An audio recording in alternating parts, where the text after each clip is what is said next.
8 years have passed, and a lot's happened in that time. And so what I want to do with this presentation is, rather than in the past where I presented some data, some new findings, it's more about, for me, these days, thinking about models of therapeutic action, models of how these compounds are working in the brain at a number of different levels. So that's what I'm going to try and take you through. And I will begin at the molecular level, where it all begins, at a particular serotonin receptor, the serotonin 2A receptor that we know with increasing confidence these days is critical to the action of classic psychedelics. We first got clues about that from in a major way in the 1980s, where this relationship between the affinity or the stickiness of a psychedelic for the serotonin 2A receptor was found to correlate very strongly with its potency. And I always use that example of LSD, very high affinity, very sticky, high binding potential for the 2A receptor, and incredibly potent, so you only need very small amounts. You could compare that to a compound like mescaline, where its affinity is much lower, and you need much more of it to have its classic psychedelic effects. We also know now from a series of antagonist pre-treatment studies, or where you give another drug before giving a psychedelic that blocks the 2A receptor, you give your psychedelic and people don't trip. So very compelling evidence, again, for the importance of that receptor. And now, most recently, we have this wonderful new study from the team in Copenhagen, where they've looked at the percentage occupancy of the serotonin 2A receptor and found that there's this interesting relationship between the intensity of subjective effects and the proportion of available serotonin 2A receptors that are occupied by the psychedelics. So here we can see suggestions of some kind of nonlinear relationship, where lower dose ranges are kind of keeping within a certain range of subjective intensity, and then suggestions, it's a very small sample size, so it's perhaps early to draw any really strong inferences about this, but it kind of fits with intuition as well, that you jump up in dosage and you jump up in intensity. Incidentally, in this range of occupancy, around about 60-70% occupancy, these are the kind of doses that are being given in most of the therapy trials these days. So around about 20-25 milligrams of psilocybin is occupying around about 60-70% of the available serotonin 2A receptors. So we know 2A receptors are really important. And then for someone who's interested in the brain as much as they're interested in psychedelics, the brain and the mind, really that's the fundamental. It's such a obvious and interesting question to us, why these receptors are there, and perhaps try and stay sober while you ask that question. And so for me, synthesizing a range of different evidences, you start to get a picture which is pointing in a particular direction. And for me, it's that we already know that serotonin itself is very much involved in plasticity, neuroplasticity, but also increasingly we're becoming aware that it isn't just a simple so-called happy hormone, that glib phrase that people use in relation to serotonin. Greater serotonin release, more positive mood. That's part of the picture. But actually what we're seeing is that if you increase serotonin signaling, you increase people's sensitivity to context, sensitivity to the environment. And so that's pretty well established, and increasingly so with serotonin already.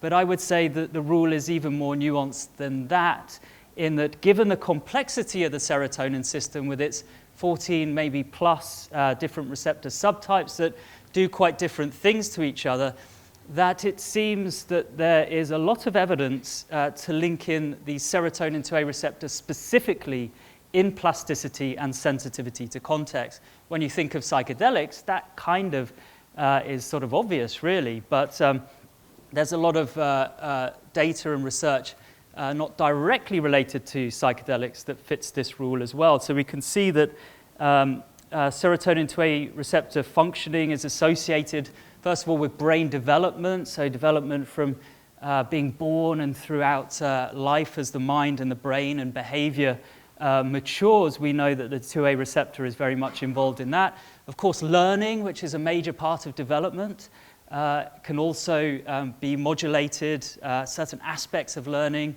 low-level learning, can be enhanced with a certain level of serotonin 2A receptor stimulation, and also unlearning or extinction learning, so reducing behaviors that have been stamped in.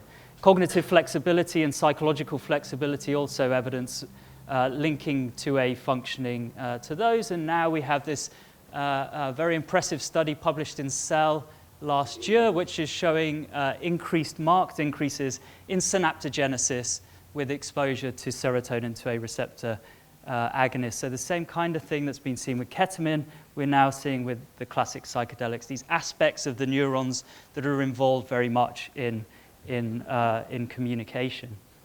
Now, a critical thing to stress now is stress, that perhaps it might be surprising to some people, but the most reliable way to induce serotonin release is to stress an organism.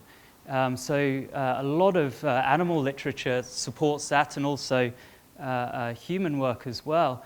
But what people perhaps aren't so aware of is that stress appears to rapidly and quite reliably upregulate or increase the functioning of serotonin 2A receptors. And a range of different kinds of stress, levels of stress, particularly chronic stress and intense stress, are associated with this quite rapid, actually, upregulation in 2A functioning.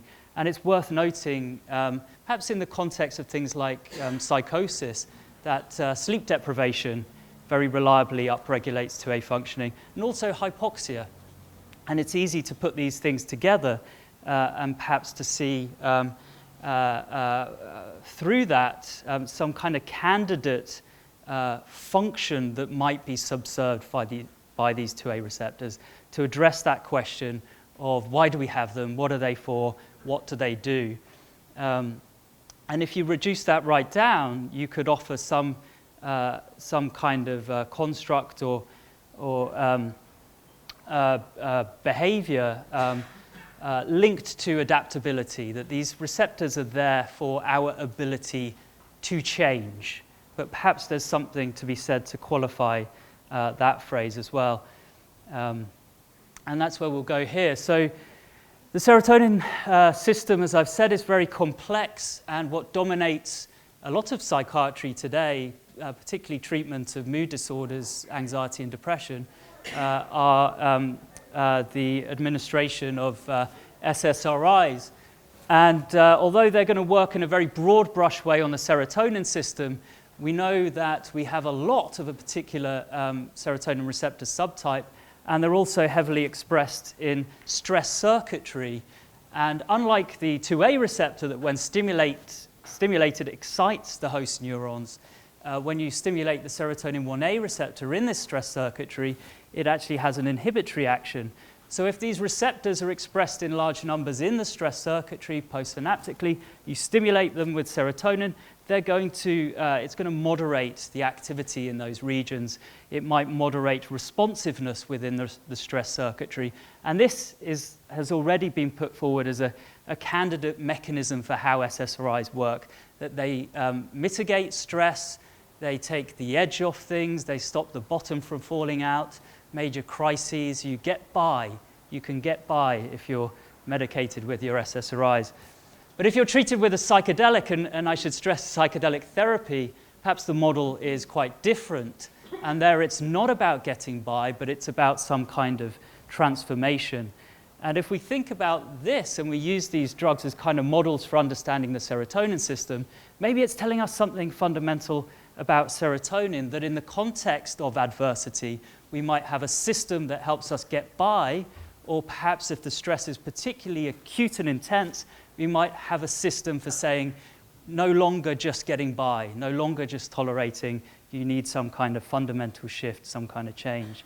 And so that's what I'm suggesting this 2A system does, that it's a kind of fork in the road, a kind of pivot, the states that high levels of 2A stimulation put you in, these pivotal mental state, something I'm working on with a student from the US. This idea that the psychedelic state is just an example of a more fundamental state, a pivotal mental state.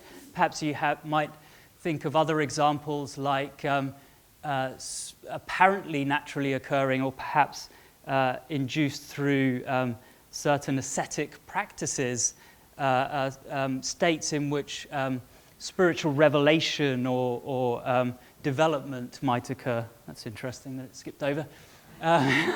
Who did that? It was the DMT entities, of course. But this fork in the road, what's going to mediate whether you move towards illness, that the world and things get strange, and you have a background of trauma, and you're living in hard conditions, and you move towards a psychosis, or you've intended to take a psychedelic, and you're with some very supportive people in a very perfectly nurturing, wonderful environment with music, and you move towards wellness. It's a challenging idea, I know, both for people who are thinking about psychosis, who think, oh, maybe it's not inevitable that you move in that direction, but also psychedelics, because a lot of people I know would love to think and believe that psychedelics are intrinsically healing, that the therapy, the context, perhaps isn't so essential. I've still not decided on that one, but I think the most part, it's probably the case that the therapeutic effect and model cannot be extricated from the engineering of context. Even with microdosing, for example, I think there's a lot of implicit factors that are probably kicking in to move people in a positive direction with that. Now, this slide, intentionally, I'm going to skip over because I just always get stuck on it, going through the evidences, but others are going to be doing that here. You'll have heard those kind of talks previously. So the only thing that I want to say in this slide is that, yes, there's a developing evidence base with modern studies looking at the therapeutic safety and efficacy of psychedelic therapy, but let's emphasize therapy. All of these modern studies have had music. All of them have had guides.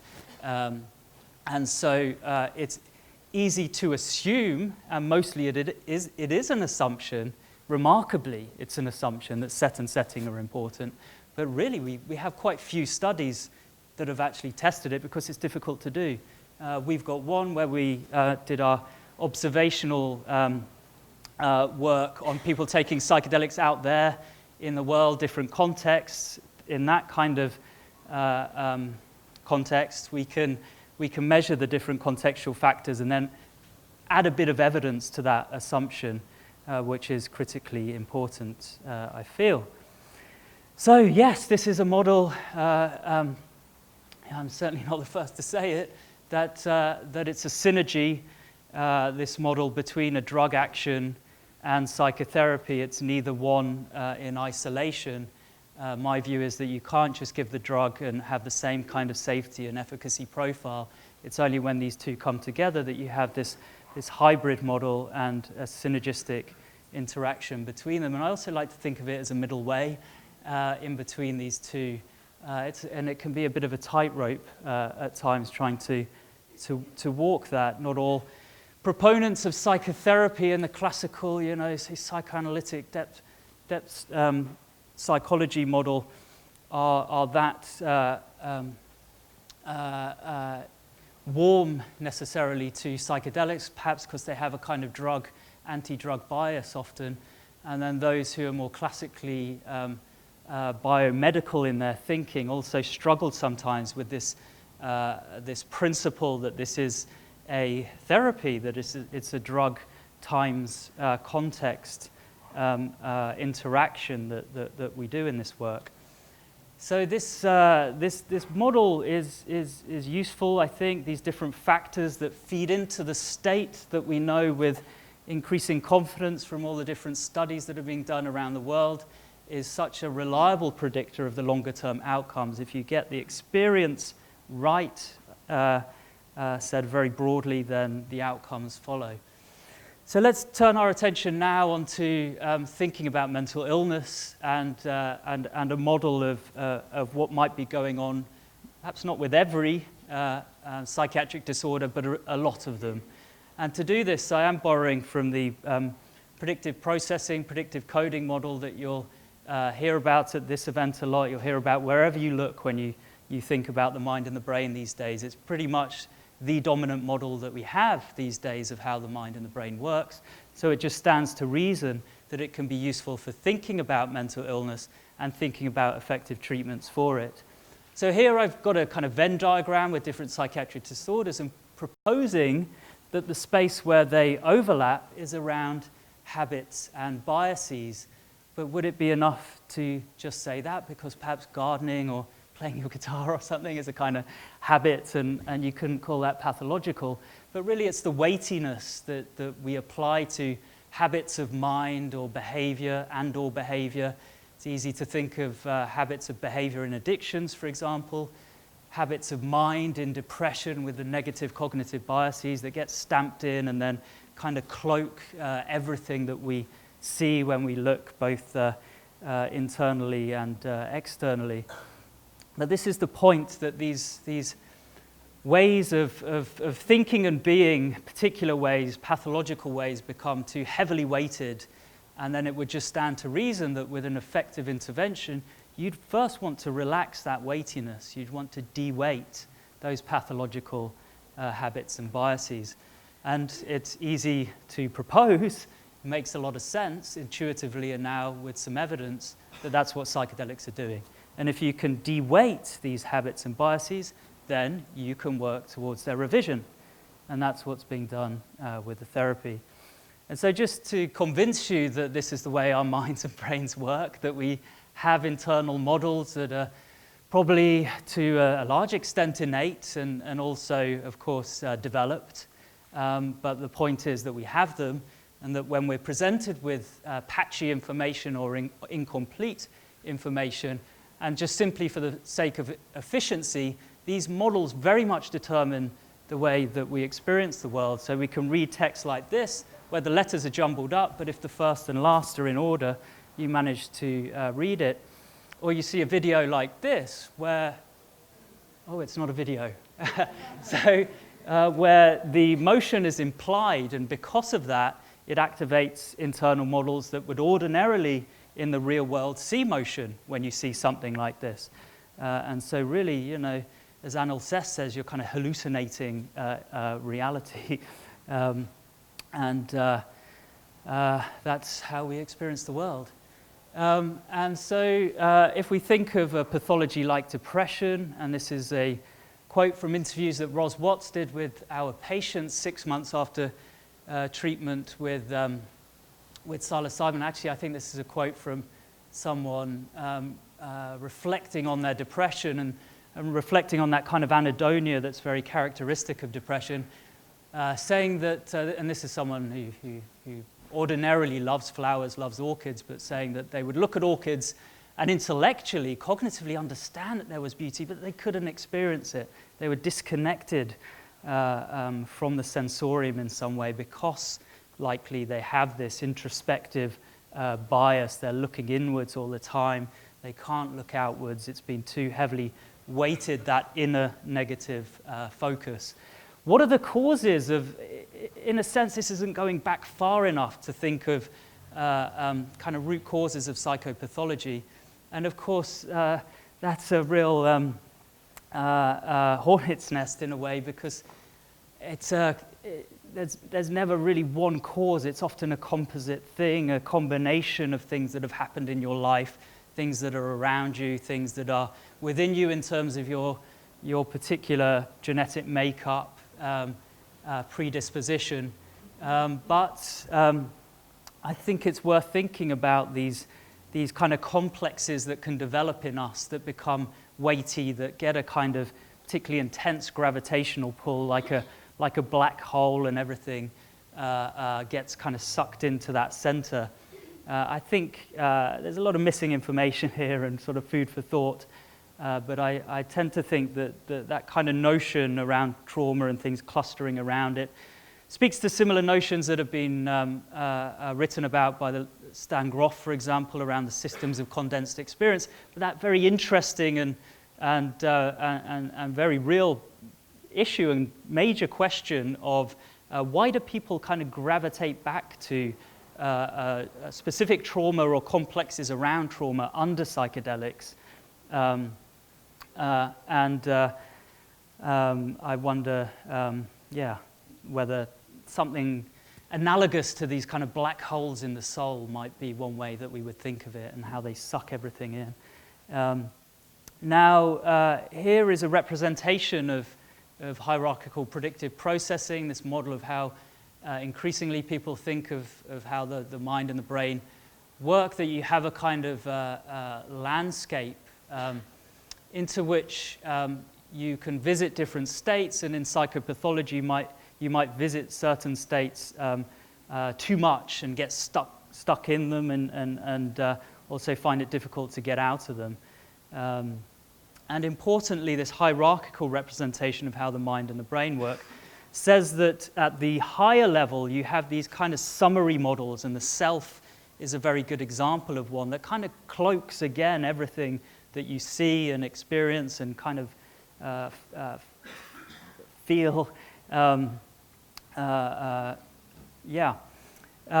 these high-level models, perhaps particularly, are those that might be affected by psychedelics in a major way that can help us characterize the phenomenology of the psychedelic experience.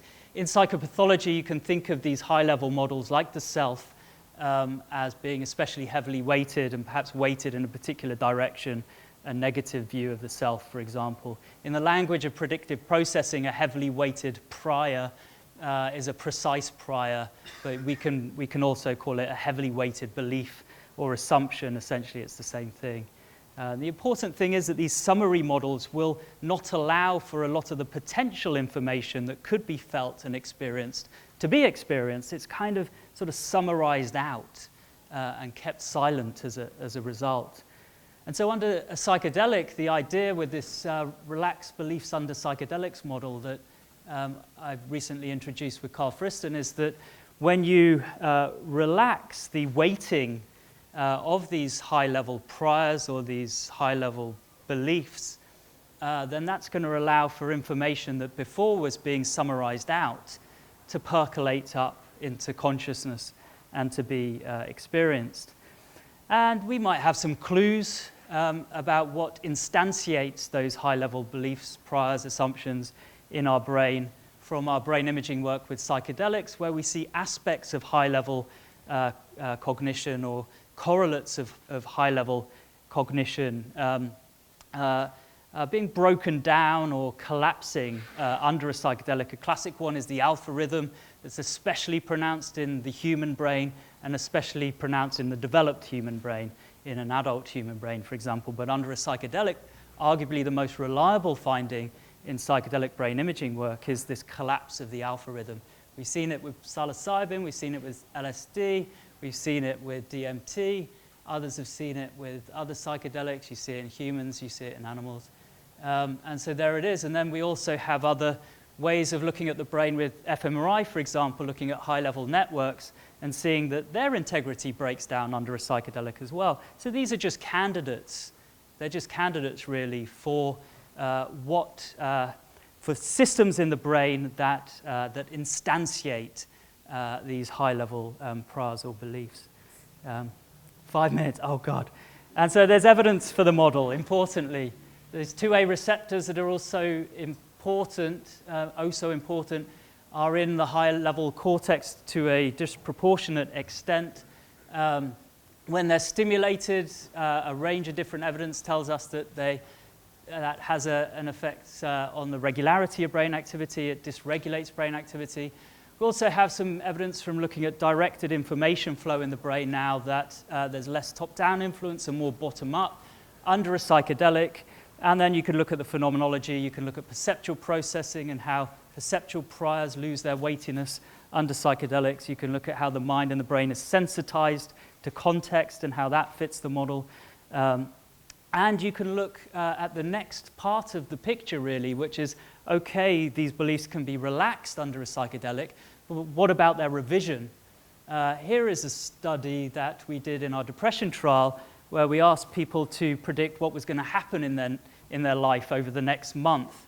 positive and negative things, and what you see in depression is people overload all the negative stuff and think that nothing positive is going to happen in their lives.